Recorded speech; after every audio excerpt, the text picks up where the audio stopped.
Hey dolls, welcome back to my channel. So today I have my cousin here and we're going to be doing some braids I've been seeing trending on social media.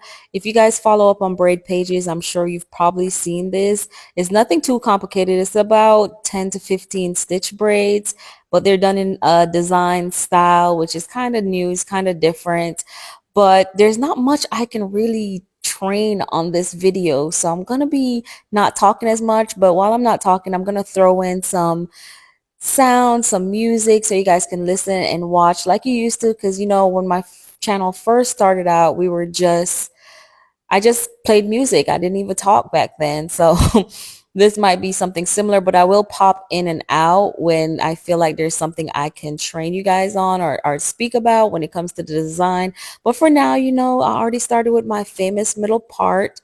This part is going to be the base because we are going to end up using this in the style, and it's going to be our guide. And then so if you guys just want to see how this style is done so you can recreate it for yourself or for your kids or for your friend, or if you're a braider for your clients, whatever it is, here it is, you guys. And again, I'm going to be popping in and out as I feel to say, if there's anything I can give you on this. But for the most part, it's just typical stitch braids in a design. So it's mostly kind of watch and learn type of feel in this video. For this video, I am using the Neat Braids gel. I'm using the Duchess Braids precision comb. That's how my parts are so sharp. And what else am I using? The hair she brought is Expressions hair. I do like that hair. And yeah, pretty much. And some alligator clips from Amazon. And my wristband. What's on my hand is my silicone wristband that's going to hold the jam, because I hate having a jam on the back of my hand. I like to put them on the wristband and just pull from it. It's easy. It saves me a ton of time being able to have access to the gel right there on my wrist and not having to dip my hand in the jar every time that I need some gel. So that is what the wristband is for. The precision comb is for, and everything can be found on my website with the exception of the gel and the exception of the alligator clips, but I will link those in the description or the comment section for you guys.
Okay, so now here we are at the design portion of the style where the braids kind of start halfway through, they're going in the opposite direction at first, and then it takes a turn and starts going backwards.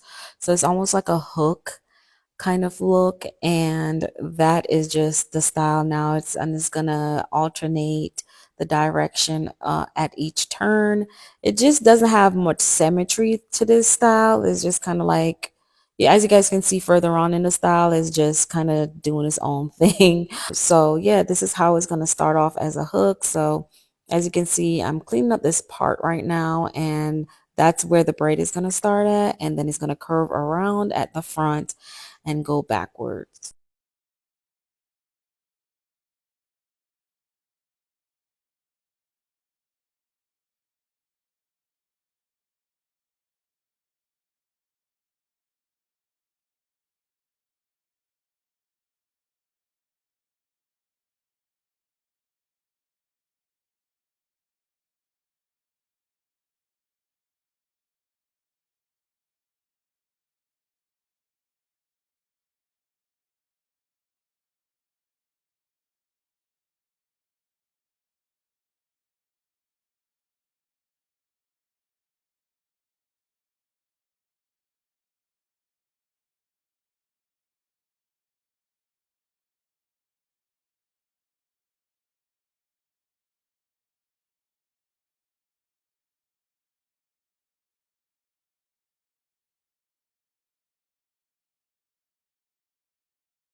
As you guys can see, this has that boomerang look to it. And so we're going to just keep alternating that style by just kind of parting at an angle first, and then parting the other side going backwards or going to the back.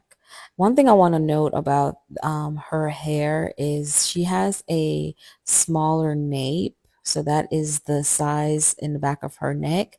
So when you're working with a client or someone that has a smaller nape, which means they don't have like a big neck space, you kind of have to size up your braids to ensure that they all fit at the back without being jumbled up.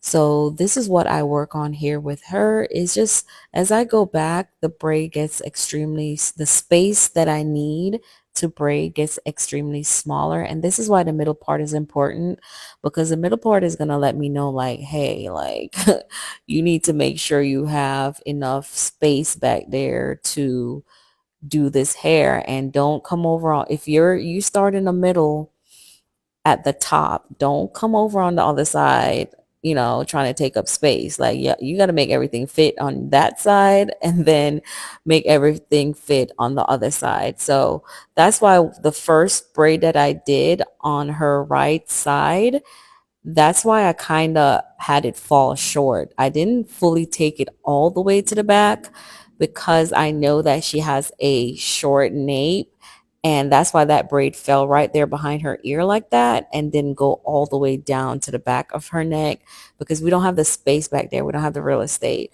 So one thing you can do when you're doing smaller braids for someone that has a nape that is smaller, and there's nothing wrong with that, y'all. I mean, there's nothing wrong with, I don't want me saying this for anyone to feel like, oh, is the nape being short a bad thing? It's not. But what you can do is most definitely put a row or two of knotless box braids back there if you're going to be doing small braids going to the back. So she didn't have that many small braids going to the back, and I knew it would fit without jumbling up. So that's why I didn't put any layer of knotless box braids back there to start. So, but that is my recommendation for you if you're doing some straight backs and the person has really small nape where the braids always end up jumbling up on top of each other. You want to do at least one or two rows of small knotless box braids, and that's going to not only give the hair volume, but it's going to give you a lot more space to work with once you start braiding the hair back. But you always want to be proportional. You always want to think forward when braiding.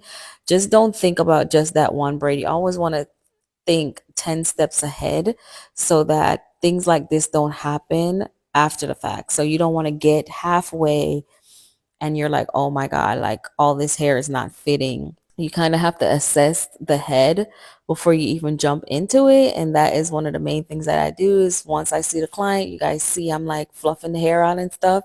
Yeah, that looks great for the camera in front of every video. But at the same time, what I'm doing is basically assessing their head. And that's one of the main things you need to do is once your client sits in your chair, you assess the size of their head, compared to the style that they want, because the picture that she shows me of the style that she wants, the person's head is much bigger than hers. So I knew right off the bat, like, okay, like all them braids that that person has in their head is not going to fit on her head. And so I kind of had to give her the same style, but kind of downsize it a little bit. So I don't have the picture that she sent me, but I just kind of wanted to let you guys know, like sometimes you have to assess the person's head size and the stuff as small as the nape and their hairline, all that stuff to ensure that you can give them the style that they want. Also, like if it was a style that I knew she was adamant about that I couldn't downsize and still make it look good, I would have to tell her like all these braids are not going to fit in your head and the style might not look the same. That's something to think about when you're doing any type of braids. And as you guys can see, I pulled out her edges because she loves her baby hair. That even the picture that she showed me was filled with like, the really cute, like exaggerated baby hair. So that's what we're doing today. Not only that, like I pulled the hair out because one, I don't want to pull too much of her edges into the braids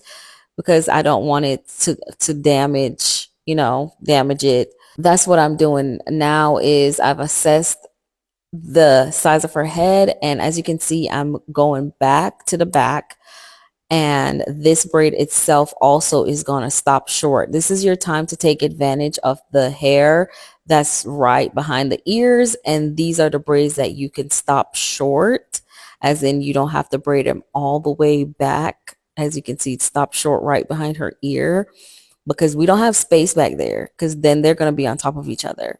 So now I'm at the last stretch of the hair. I know I said I wasn't going to talk that much, but I had something to say. But we're on the last braid right now, and yeah, everything is falling in place. Everything's going to fall straight back there and not look too crowded back there. So yeah.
All right, dolls. So this is the final look. We did plan on putting some beads at the end of her braids, but we ran out of time. She had her ride waiting for her, so she's gonna go ahead and do that herself. We didn't end up dipping the ends because, again, we ran out of time. But this is the final look of the design style. If you guys have seen it going around, let me know. If you haven't and this is new to you and you never heard of this before, also let me know in the comments. Bye.